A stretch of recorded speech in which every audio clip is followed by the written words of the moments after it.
আসসালামু আলাইকুম রহমতুল্লাহি বরকাত।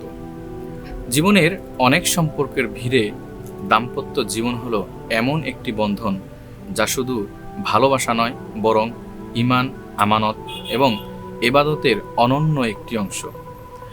দাম্পত্য জীবন হলো আল্লাহ পাক রব্বুল আলামিনের পক্ষ থেকে এক বিশেষ নিদর্শন, যেখানে ভিন্ন দুটি আত্মা এক সুতোয় গাঁথা হয় ভালোবাসা, দয়ায় এবং সহানুভূতিতে, এবং একে অপরের প্রতি দায়িত্ববোধে। সুখী দম্পতি মানে শুধু হাসি মুখে দিন কাটানো নয়, বরং একসাথে কান্না করা এবং একে অপরের ভুলগুলি ক্ষমা করে দেওয়া, আর আল্লাহ পাক রব্বুল আলামিনের সন্তুষ্টির আশায় জীবনকে এগিয়ে নিয়ে চলা।